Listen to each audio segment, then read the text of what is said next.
So Andy and Sarah, you're very welcome to join us today. Over to you.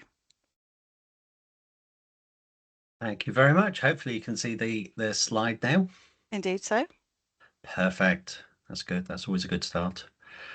So let's get cracking. So thank you for coming along to today's session. National Competency Framework 2 years on. So it's difficult to believe it's 2 years ago that I was up the road in Stoke-on-Trent doing the framework launch with Sarah at the AFA conference. And we thought it would just be a useful time to kind of go, okay, so what's been going on? Where are we? How have people been using this? Because as we've always said, Sarah and I are the used car salespeople of the National Competency Framework. We'll tell you if it's good, but we need to hear from the people that are actually using it. So just a quick overview, what is the framework?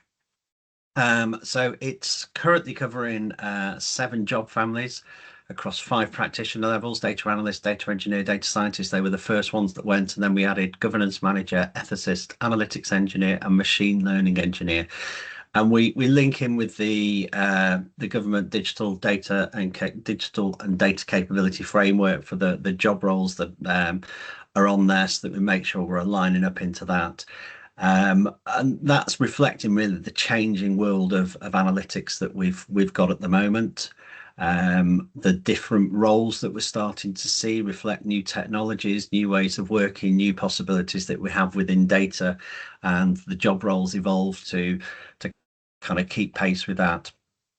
And one of the other things that it does as well is it helps you to start to see where your career pathway may go, where there may be key crossover points where you have a set of skills that actually you could branch off and move down another track into what you want to do within analytics. It helps you build fundamental understanding of what those skills are, what the possibilities are, and where you may be able to go. And I think certainly now, as we're coming into the reorganization times that we are and the way things are going, and we're all wondering, well, actually, what next for me? Where can I go? Where might my skills be useful? This helps you sort of see routes that you could take that you never maybe before thought about or existed, but you can start to understand how your skills might be able to link into this, and how you could then sort of progress your career. And the framework has been adopted now. We've got 68 organisations that have come forward and adopted or pledged to adopt the framework, which is about 21% of NHS organisations.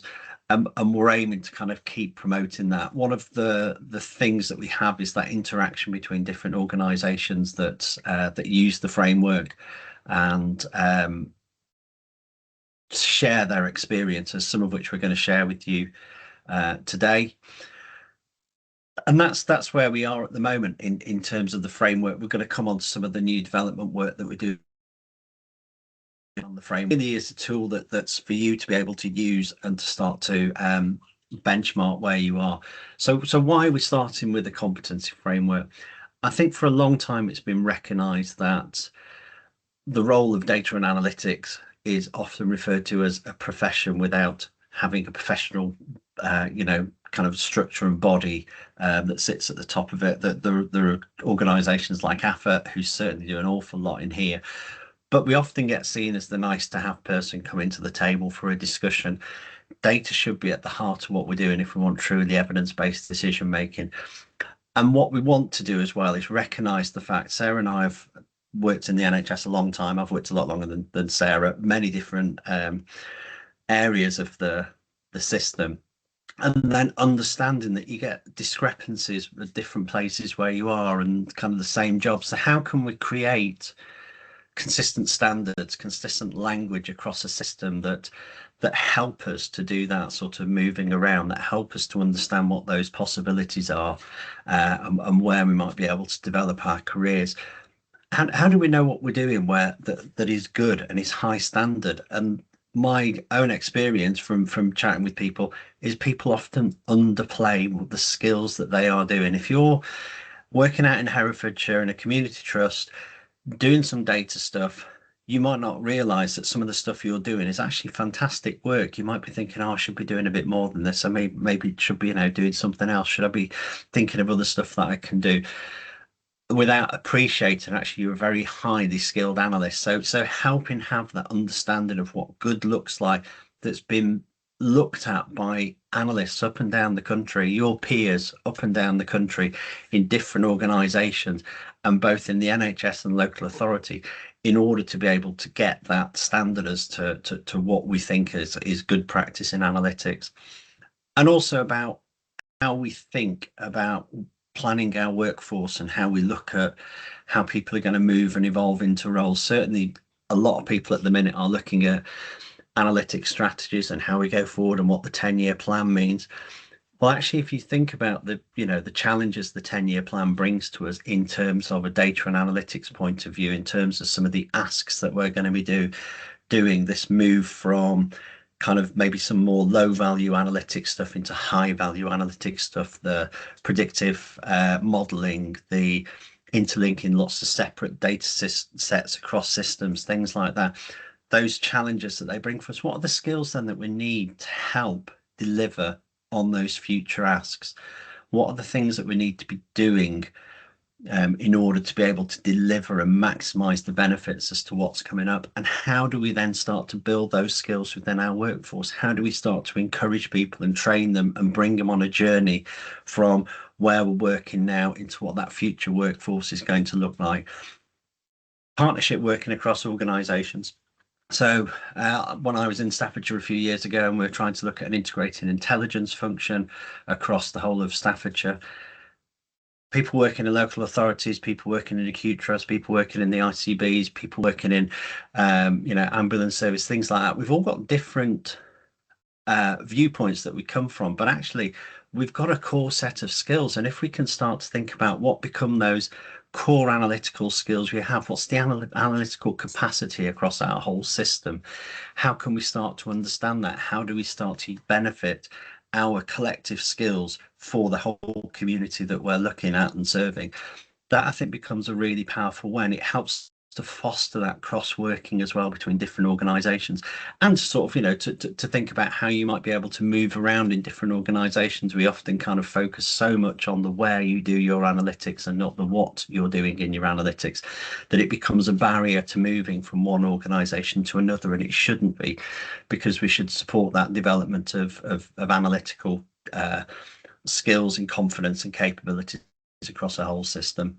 And then finally, looking at how we support analysts on that development, we are bombarded day in, day out by a myriad of courses that will cross our desk, that we will get recommended to, that we'll be told we should be doing. But how do we know what are the best ones for our personal learning journey? How do we know the ones that are going to deliver on what we're really wanting to find out about? And how ultimately do we support us on a journey towards becoming a data professional with the proper data professional accreditation? How can we make it easy for people to take that journey? So that's where we've come from with the framework. It has been developed from day one in an open, transparent and collaborative manner. We share all the resources that we're doing. We make it available to everyone. We try and engage with the system at every stage of the development of it, because this is not a framework that we've developed that we're chucking out to you to say, there you go, this is it, this is what we think's best. This is something that's been developed by the data and analytics community for the data and analytics community to drive those best practice standards and to help the whole community develop. Your peers, everyone that's out there. That's what we're wanting to do. Enough of the spiel, enough of the sales pitch. Let's talk about Kaylee from Northwest Ambulance Service. So Kaylee was wanting to start off on her career journey. She joined as a data quality person within Northwest Ambulance, but was really interested in data, really interested into how she could start to progress her career, how she could move forwards and build her skill sets. So when she joined in 2020, she started, thinking about, well, actually, how am I gonna build my skill set? Where am I gonna go? So you've got the quote there. I'll read it for you just in case you're driving and you can't see the screen, as Rachel said. So wherever possible, I like to make things easy for myself. So I figured if I'd already done the work as we progress, then when it came to my appraisal, I would not be stressed compiling it. It would not stress out my manager, who's desperately saying, please show me what you've done, stuff. It will make things a bit easier. I thought I am going to have to start tracking it for myself. So this is about our portfolio of evidence, the things that show we can do those skills. So not only do we think we're competent at doing something, but we've got evidence where we can talk about and say, this is where I've been good at doing it. This is how I can show. Because whenever you go to an organization, that's one of the key things that they're going to want to ask is, show me how you've applied these skills. So we've got from the framework, the what the skills are, but then, how you actually go and demonstrate those sorts of things. And that's clearly where Kaylee was at the time, wanting to be able to do that. So she wanted to start to develop a personal development plan, to look at something that someone else had created to use as a template that she could then use for her appraisals and moving forward on what she wanted to do. But when she looked, there was nothing there at the time. So this was pre the framework coming out. So she started work on her own framework and did a good job. Started to help her track, started to help understand what she was doing. But that's in isolation. That's just within what she wanted to be able to do. But she was able to think about what were her priorities and what she wanted to do. She was then able to target what she was going to do. Then she found the National Competency Framework. She kind of came across us and realized that there was something that she could then start to link all that into, that gave her that comparison of where she was at the moment and how she could start to develop and start to target things for that future development that she wanted to do within a far broader context and a far different way of looking at stuff. And that was quite exciting for her. When we first spoke with Kaylee, she was so enthusiastic and excited about suddenly finding something that was tapping into her energy and her desire and her need to go forward, but that gave her that wider kind of peer-reviewed way of looking at stuff. So it was fantastic to kind of see how she then took that forward. She started to use the framework to further enhance what she was doing on her PDPs.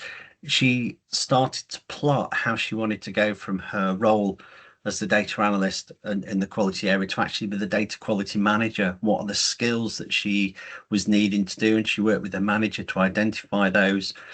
And that's what she's done. She's now become the data quality manager at North West Ambulance Service, because she's been able to target, learn, evidence, and demonstrate skills that she's been able to do that take her on to that next stage. She's moved up in a bandings, obviously, which you'd expect from going up in the role there. But it's more than just a banding change. She's moved her career in a new direction. She has been proactive about moving forward her career by using a framework that is robust, that has been peer reviewed, and that's helped to target specific things that she wants to do. She's able to maximize her experience that she's done today, supporting her colleagues that she's working with, to also, take an active role in their future career developments. Alongside all this, she's learnt new skills, which will be of benefit for her moving forward, either in the current role that she's doing or in future potential roles. So it's really had a hugely beneficial impact on Kaylee and the work that she's doing. If you want to know more about Kaylee's story, we have a case study that's available. The links are there, and we'll get those put into the chat, and we'll also share them with Rachel so that she can share them around. So you can, it's a 10-minute podcast. You can sit, you can listen to what Kaylee's had to say about the competency framework, about how it's helped her on her personal journey, how it's helped her, develop her career. Because as I say, it's not us saying it's great. The story, and when you listen to what Kaylee said, that's what really shows the impact of how the framework can really make an impact in the work that you're doing and in your skills development. And I think I'm now handing over to the wonderful Sarah. Yeah, you get to just be my little slide prompt buddy. So next slide, please, Andy.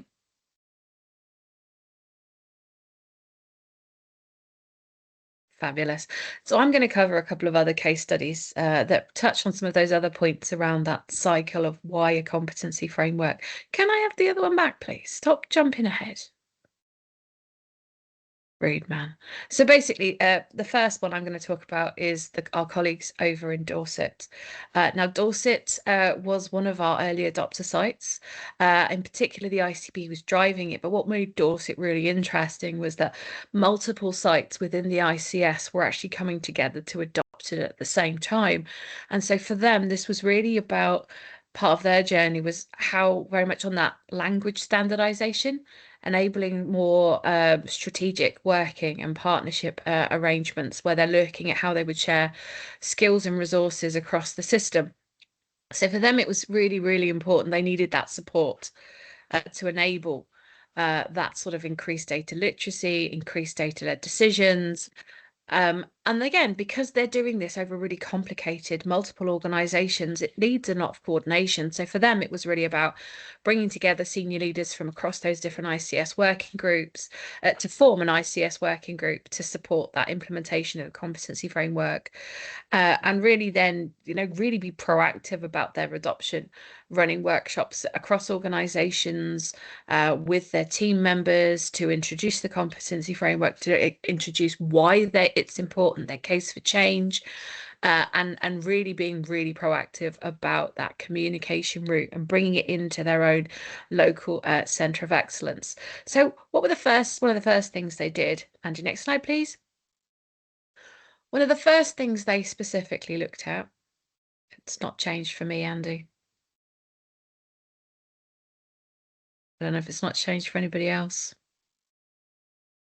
It's changed on mine.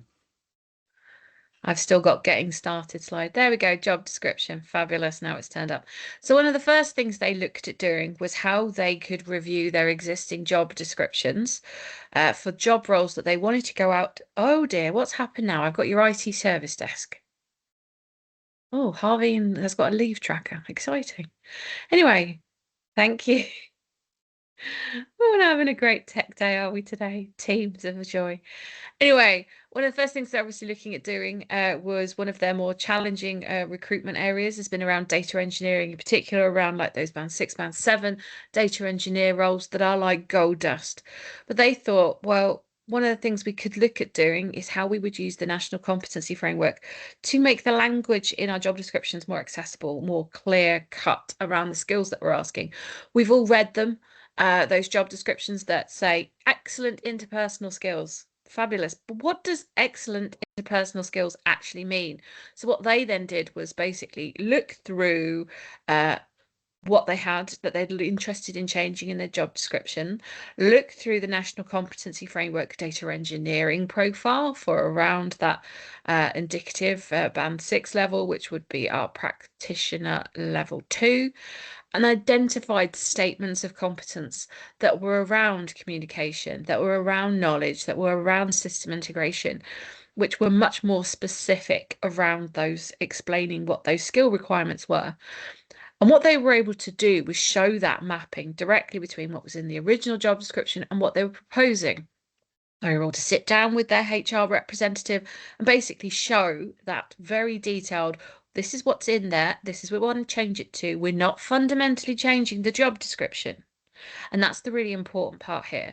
They're not fundamentally trying to change what this person does. What they're trying to do is explain it in a better way. So as a result of that, the HR representative was happy. They didn't have to put the job description back through panel. They were able to agree the changes in an afternoon, and therefore it was able to go out for recruitment. What they also did was thought, well, actually, if we've changed the job description, maybe we should have the job advert to be more skills focused as well, rather than it being like 75% about the organisation. How we change the balance and put specifically in around the skills that we're talking about more prominently within that job description. They also used it to, Andy, can I have the next bit? I hope it works. But I'll talk regardless of whether it's turned up or not. They also started using the skills from the competency framework, thank you, to influence how they and what they asked at interview. We've all been there. You've suddenly been asked to sit on an interview panel for a job role, especially maybe it's for a job role that's not in your specific area and you're coming up with questions. The nice thing about having a skills and competency framework is then you can use that as the basis of your questions. So they were able to lift skills from the framework and turn those into questions, things that they probably would not have specifically asked about before. And obviously what the impact that this had was as they were able to then get really under the detail, into the detail of the skills they were really interested in recruiting. Can I have the next slide, please, Andy? It's clearly an act. So one of the biggest things for them was it changed who was applying for their roles. They saw, we've all looked at it when we're doing the shortlisting, and you've got massive numbers of people applying who won't even get past shortlisting because they really don't have the skills that you require. What they found was a significant increase in the number of skilled applicants and skilled applicants applying from the private sector. They also then found within their interviewing that obviously the people from the private sector really responded well to this new form of more skills-based questioning, because again, it was focusing on things that they knew how to be able to answer rather than things that might be more situationally NHS-based that people were struggling with, etc. So that made a biggest impact for them. So what they were able to do was really change their recruitment language in their job descriptions. And the idea is then doing those sorts of things over time, familiarizing that, sharing those job descriptions across the ICSs really helps them sort of provide that level of consistency of what people would be looking for. And then also then connecting that into their personal development. So if they can now see the skills in the NCF appearing in job descriptions, it then makes it much easier for people like when Kaylee was doing to map then, right, this is the skills that I'm going to need for getting that career progression promotion. These are things they're specifically looking for. And therefore it can then be really targeted as part of their PDP plans. Thanks. Andy, next slide, please.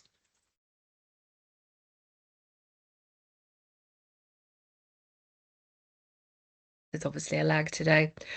Fabulous. Now, of course, definite lag from Staffordshire. Yeah, Staffordshire, clearly they've been isolated for Halloween. Obviously, like with anything that we mentioned about Kaylee's, you can hear about the Dorset experience. They took part in one of our again, creating a case study so you can read their case study. But they also really coolly presented last year on our Voices from the Framework Frontline. So you can hear directly from them on one of the, I think it was one of the Hacker eLab sessions from last year, where you can hear them speaking about their own experiences of taking part. But obviously for them, it's been great. It's been really useful because they've been able to work collaboratively across the ICS, map those skill areas, use that standardized language, and now start looking at what maybe they need. They have gaps in their own organization, but maybe that's not something that they're going to plug individually. That's something they're going to plug collaboratively. An example of which is they recognize they had a shortage of data science skills, but it isn't necessarily that they couldn't build a whole data science function just for each organization. They built something that then could be shared across the ICS. Really have enabling us to look at how they could move those skills around for short periods, ensuring that the right people and the right data skills are in the right place to make the most of those skill sets. Next slide, please, Andy. So the third case study, third and final, you'll be hard to hear, is from our lovely colleagues at Arden and Gem. And the slide still hasn't turned up for me, but I'll talk anyway, because we haven't got that much time. Now, Arden and Gem obviously is a CSU, and they, as a result of that, they have a sizable number of people who work in data and analytics, much larger than any of the other examples that we've talked about. Next slide, please, Andy. So for them, this was really about trying to understand what skills they have within their workforce. Because obviously they act as a provider of data and analytics services to others, over 30 health. Again, you've gone too fast again, mate. Go back. The lag has obviously caught up, providing services. Thank you. To different organizations. They have over 300 team members in their BI directorate. And obviously there are people at very different stages of their career journeys. Some of them are very skilled in different areas, and they probably have skills because they've been in careers for quite some time that aren't necessarily always incorporated by their existing job and role. So what they really wanted to do was understand and map what current competencies people had, what skills if they're wanting to then again pursue further career paths, how would they design their development plans to fill competency gaps that they might have individually or that the organization might need to be filled. So for them, it was really about how do they embrace all the potential insight they could get on their workforce skills by adopting the competency framework. So one of the things they did was roll out the competency framework across that 300 team members. And then they brought all that data together. Next slide, please, Andy, to build this sort of workforce dashboard. So Power BI, again, in itself, we know that data is a useful tool, but it is merely a tool. But it enables them to be able to provide that snapshot of what's the structure of our workforce? How does it flow across the different DDAT roles as they're defined? What are the different skill sets that we have? What's the grade structure? How are people sitting at different practitioner levels, etc.? And how does that fit into our then different teams within the directorate? Next. Click next, Andy, because then there's hopefully some dynamic content, but we'll see. But the idea for this is it then enabled them to look across all competencies across all of those skill areas. It's not turned up, mate. There we go. Look at the proficiency levels. So what skills have we got for different areas? What practitioner levels do we have for those skills? So if they're going around and they've got a piece of work or project work that's come in and they know it needs a certain combination of skills, they're able to look across that and then identify individuals within that to basically go, who have we got that will enable us to have these types of skill groupings? And it's been really revolutionary for them because, you know, they now can go, actually, we have got 4 people in the organization that have those skills. That's fantastic. We didn't realize that because again, it's that ability to know more than just what an individual team leader, an individual would know about their own skills, being able to bring that together, etc. What they were also able to do, next bit, Andy, was look and pool what people were wanting to target. Really important where you've got limited training budgets, etc. And you need to really understand if we need to prioritize something, what are the things within our organizations of even in pool areas of skills that we need to sort of really understand about how we want to target and how we want to progress and what do we therefore need to prioritize. Next slide, please, Andy. Come on, slide. Come on, slide. It's a depressing word. Thank you. So obviously for them, it's been really, really important. They've used this not in isolation. Arden and Jem are really quite proactive about what they're doing for other organizational initiatives around their learning and development program, but it enabled them to have insight in a way they didn't have before. So they're able to then prioritize in their own ongoing learning and development programs those sorts of technical skills that have been identified through this. It was also they found it really helpful for those that they brought in as new starters, who they brought in and were doing the level 4 data and analytics apprenticeship within the CSU. They were able to then work on their apprenticeship, map it across the core competencies in the NCF, and really reflect on their progress and use the framework in a way to complement the work that they were doing with their apprenticeship, enabled them to then really demonstrate their technical competence, but also because the competency framework covers more than just the core technical skills, it covers those more leadership and management and all those sorts of other skill areas. It enabled them to capture that sort of thing as well, and really, again, demonstrating, like Kaylee did, how they would progress in their careers and move on to achieving those more permanent band 6 analyst roles that obviously that was the aim for moving on from their apprenticeship. Next slide, please, Andy.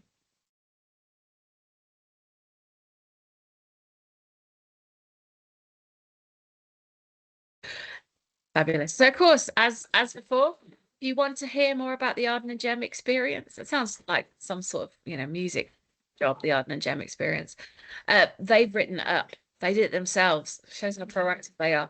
They wrote up their own case study on their experience of adopting the National Competency Framework. Again, the link is there, it's available on the web.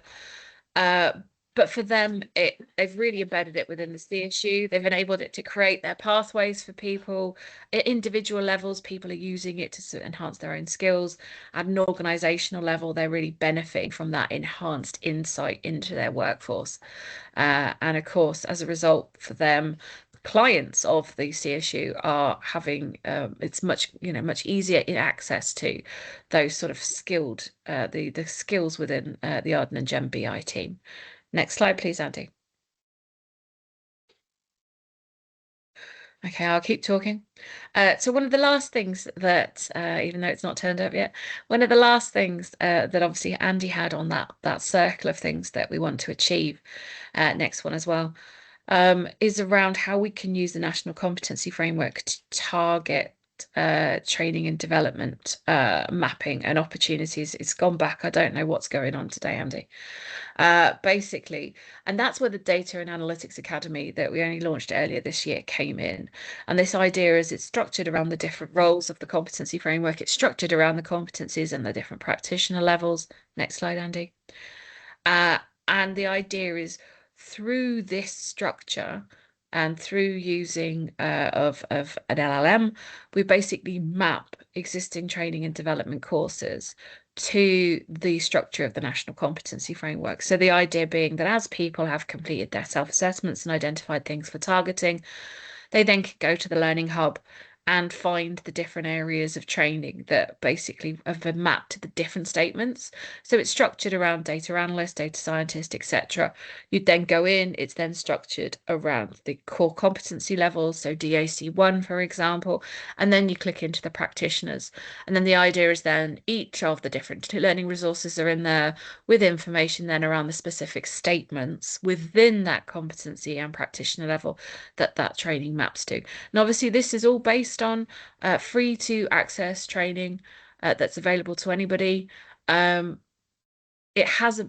training itself hasn't been peer reviewed. That's really important or quality assessed. It's free to access what's available on the web. What we've done is basically a more sophisticated form of signposting. There is a way for people to give feedback on the training. We've got a sort of a star-based system on the site. And again, anybody can create an account for this. So you don't have to be in the NHS. You can be in local authority. You can be all across government. You don't even have to be in government, let's be honest. But to be able to access this. Next one, Andy, please. We've also added in a way to be able to promote interactive training and development through our LinkedIn. It'll turn up eventually, this slide, thank you. And this is where we work with other partners who are basically developing and have been mapping their training and development opportunities to skills and competencies within the competency framework, a way to advertise, promote the free to access training that they provide. So in some of the counts, so our guys at Facts and Dimensions run some free SQL training, again linked to the skills and competencies in our specialism in the competency framework, etc. Our colleagues from HDR UK again have then also been mapping their training and development around leveraging data and how to do communication skills for people working in analysis. They've been doing that work as well. And this is the sort of thing we prioritize and push out, whether we're then doing webinars or hackathons around skills from the competency framework. We push those ways to book onto those things through our LinkedIn page. Next one, please, Andy. And then lastly, obviously, I could not possibly talk about the Academy without talking about Analyst X, which is our community of practice. Now, this is obviously where we do that peer-to-peer based learning environment. This is where we're then encouraging people around the different skills roles that exist within the competency framework to come together and be part of that peer-to-peer best practice learning experience. They have got learning paths that they have curated, that they've put up within their own learning areas. So if you're interested in data science, the data science community, there's also a data engineering one. For the analysis area, it's split down slightly more. So if you're interested in process mining, you're interested in Python skills, you're interested in BI and visualization, all of those different communities exist within those areas who have then ways for you to get involved and organized. Next slide, please, Andy. I think it's now back to me, isn't it? It is now It's back about to a you. 10-second lag between me clicking and it appearing on my screen to it appearing on your screen. There you go. Anyway, so how can you get involved? Because the one thing that we've always said is the National Competency Framework doesn't stand still. It evolves as the demands on the data and analytics community evolve. So we are currently looking at version 3 that will hopefully come out in March 2026. Yes. One of the things that 26th of March 2026, to be precise. There you go. So one of the things that we are looking at, and I was on a call this morning doing the workshopping for, is the development of the evaluator digital role. So it's badged on the GDAD site as a digital evaluator, but we've gone for we need it to be the evaluator, and then what might be those things specifically you need to cover off if you're doing digital stuff. We're also bringing in a new competency heading under the data analyst role that is specifically looking around data ethics. Much more now as we move into a world where we have AI, we need to be considering some of the ethics about what we're doing, how we're using things, how we process the data that we've got. Specifically, we've got a data ethicist role as well. So this is if you just want to go into a career in data ethicism, if that's a word. At the minute, there is a data ethicist role that's there that only has stuff at the advanced and leading practitioners. And we're building in what do you need to know at the junior practitioner levels that are in that role. And then we're also doing work on some of our specialisms and other areas. So within the behaviour section, we're adding in a whole section on reflective practice. So we've spoken a lot with the examples of Kaylee, the stuff that Arden and Jen were doing. How do we do best practice in reflective practice? What are the sorts of things you need to consider? Things like the STAR methodology and other ways like that. Specialism on study designs going in, responding to consultations is going in as a specialism, literature searching is going in as a specialism, and we're also doing revisions to the SQL specialism that we've got and the advanced statistics specialism. And we've got the first ever domain competency for public health. So domain has always been left to whatever sector you work in, but we work specifically with public health over the summer to try and help tease out what constitute the specific bits that you would know if you're going from working in an acute trust doing a data analyst to going to working to be a data analyst within public health. What become then the extra things that we need you to understand and you to learn, and that hopefully will help us then set a template for other domains that can help other domains sort of think about what's going to be in their particular area as we go forward, because we want to get that opportunity for people to move, and everyone joins a new, an organization as a new person at some point without knowing anything. How do we bring people up to speed as fast as possible because they have the technical skills that we want? So how can you have your say? So the workshopping is just about to finish, so you can't have your say on workshopping, but from the 17th of November, we will launch a survey for National Competency Framework version 3. So this will have all the good stuff from version 2, plus all that extra stuff that we've said, to try and say, this is now where we think we are with the framework. These are all the things that you need to do.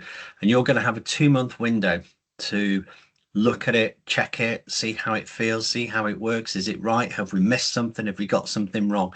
Don't say we never ask you, because we're constantly asking for your input, because you are the people day in, day out doing these, and we need to get your feedback as to whether it's right, whether it needs tweaking, whether the language isn't quite clear, because that's what we want to do.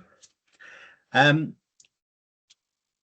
then there will be a survey that goes out that will probably be made available through LinkedIn. If you follow us on the National Competency Framework site, then you can pick up when the survey goes out then, and we'll try and promote it as far and wide as we can through all sorts of different networks and opportunities, so that you have that opportunity to make sure your voice and your opinions are heard.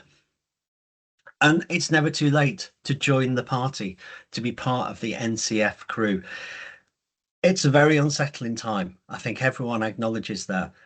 But actually taking some time to look at just taking the framework as a personal assessment tool to see what you feel you're good at, where your strengths are, where you might want to develop, so that you're in a good place to take advantage of opportunities that are starting to come up, or to see how your role might be fitting into the future.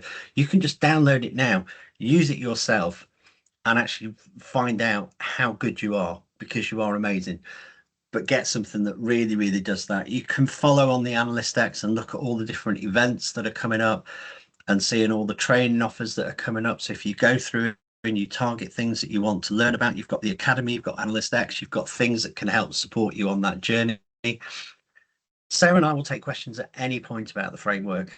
If not at kind of midnight on a Saturday, but if you want to ask us stuff at any point, please feel free to. We run new adopter. We run new adopter calls. We're about to run one straight after this at 12 o'clock, but every fortnight on a Thursday at 12 o'clock, there's a new adopter call. There is also followed straight after at 12:30 by the existing adopter call. So you can come along and hear how people have been using the framework, what they're doing with it, the experiences that they're having, as well as sort of hearing what the latest things that we're doing with the framework, and how you can get involved. So there's always stuff going on. It's all listed on Analyst X. But if you can't quite find what you're looking for, or you want to ask specific questions, please drop us a line. Those are our contact details. Follow us on LinkedIn. Send us a message. But ultimately, this framework is not about me and Sarah doing something because we want to get everyone kind of saying, oh, isn't it a wonderful thing. It's for you. It's been developed for analysts up and down the country, everywhere, to benchmark, to improve, to network, to connect, and to set career pathways that you want. And that, I think, is the end of our presentation, Sarah.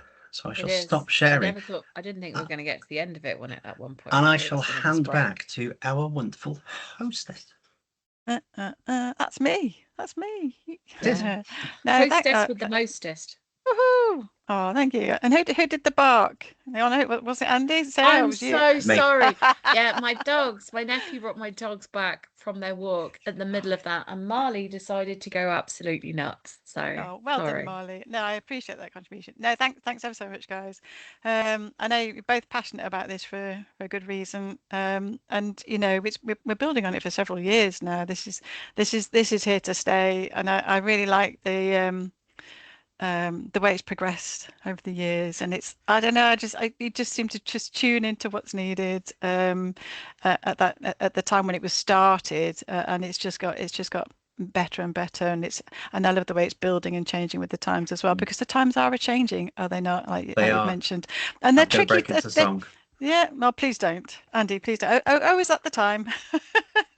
If only we had time for Andy to break into song. And another time, Andy, actually that would be really quite entertaining if people have seen Andy and his videos. I'm sure you've sung on at least one of them.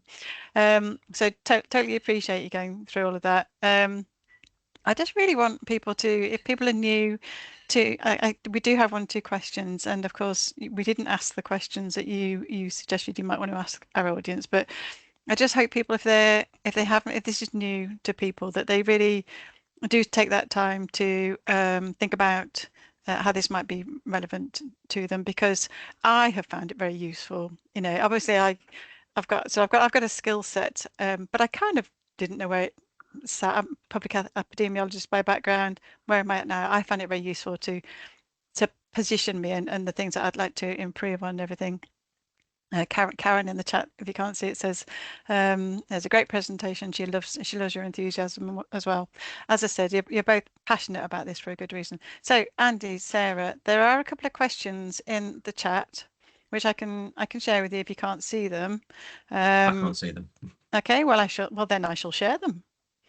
Technology is working very well this end, just down the road from you in Staffordshire. Andy. So here are the questions. We probably won't be able to get through them all, and I have been people have mentioned in the past that they want a little bit more time on the questions, but I will pursue, if you give me the answers to these afterwards, I will pass them on. And I'm thinking there's lots of resources. We've shared them before, but I think there's always new people on the call. If you could share, just make it so easy for people to share the links to the NHS Futures site, all of the stuff. If we just make it super easy for folk, we'll do that again afterwards. And then also information about the call that follows this. Every single huddle, you do your early adopters call, don't you? So I should, at the end of every single huddle, I should saying go next door. Is what I should be saying. So that would be for the might have got it. How do you actually get started? Yes, we have a new adopters call starting in 3 minutes time. How does it link with AFRA accreditation? We are working, we've always worked closely with AFRA on this, and what we are trying to do is align, so as you go through and make your evidence portfolios on the National Competency Framework tool, that it seamlessly then aligns into the AFRA professional accreditation tool. And we've been working with the guys at AFRA to build that so that will support you on your journey. So really, we're helping you create the evidence portfolio you need for professional accreditation. How can you enroll in the framework? Is it applicable for a band 8? Yes, the framework goes all the way from band 4 up to band 9. So you can jump on at whatever point you are. Assess where you think you are in the practitioner level. We've put rough banding alignments on there to sort of so you can see where you are. But yeah, the best way is really to just go to AnalystX, download the Excel tool, have a look at it, have a go at completing it, and then probably come along to the new starter session, you know, so that you can get some understanding of if you've got particular questions. Appreciate the case study for personal development and not waiting for the senior leadership, but yes. Senior leadership, but I think for me, certainly in the current situation that we are in, using the framework for your own personal self-assessment, reflection on where you are, and building your evidence portfolio is just, you know, a great way to use it at the minute. Because that's going to help you structure whether that's within your current role and how it's going to develop, whether it's how you're going to move into new roles that come up, or whether just to actually try and feel kind of proud of what you've done in this kind of very uncertain time. Yeah, absolutely. Totally agree with that. You've got 1 minute, right? Okay, so I probably just need to, we won't have time to go through those questions that you were keen to ask people. So that simply means you're gonna have to come back. Okay, are you okay with that? You're gonna, you have to come back. I'm just going to whiz through. So if you have to, you've got to go. It's actually hit 12 o'clock. You guys have got to go. You've got people waiting for you next door. So thank you so much for your time. I will. I'll just, for the people who are still here. If Sarah goes, I can stop on. Just for a fantastic. Couple of seconds. Yeah. Fantastic. That's wonderful. So I'm still sharing my screen. Yeah, I was going to say actually, Andy, when you showed up this screen, I'm thinking, where's public health? I was in those workshops. I know how good that stuff is going to be. Where's public health? And it came up in a nice and bold. Just finished its testing phase at the end of last week. So we're now going through we're not the guys from OHID are going through the feedback from that, and then that should be going out with the updated framework in 17th of November. I have to say, I was so impressed with how that was all orchestrated, the whole process of getting everybody involved. I thought that was really great. Anyway, so I will move on from these questions. You can ask those questions about how people have adopted another time. There are some other questions here. Let me just see if there's anything that you can pick out. We just had a thank you here. Looking forward to the public health. Fantastic. Yes, quite right too. As well as we should. I'm not going to do these ones. I'm just going to do a quick so just to say what's coming up in the next couple of huddles. So we've got an analyst's perspective on the FTP and the federated data platform. We've got the impact of the NHS waiting on patient decisions to opt for private treatment, and we have the Health Foundation coming up as well. Did want to mention that there's a call out. You might want to help me with this actually, Andy. That we've got a call out for participants for our expert elicitation exercise, which is supporting the new hospital program. So I can give details to people who want to help us with that. And we also, as I started, I was talking to somebody before the session. If anybody's done any modelling or forecasting on the incidence or prevalence of dementia, please get in touch. We'd like to know about that, what your approach has been. Also a call out for any pharmacy analysts out there. That was just something I said I would do, probably about four huddles ago, but I've done it now, so I can tick that off. And I'd be interested to know who our analysts were in the pharmacy community, because we've got lots of little cohorts of people. It'd be good for them to get to see each other. So thank you again, Andy, for coming. I really enjoyed the session. It's all right. I'll see you at Hacker in a few weeks' time. And I will thank everybody else for coming, and I'll see you all in a couple of weeks. Okay, goodbye everyone.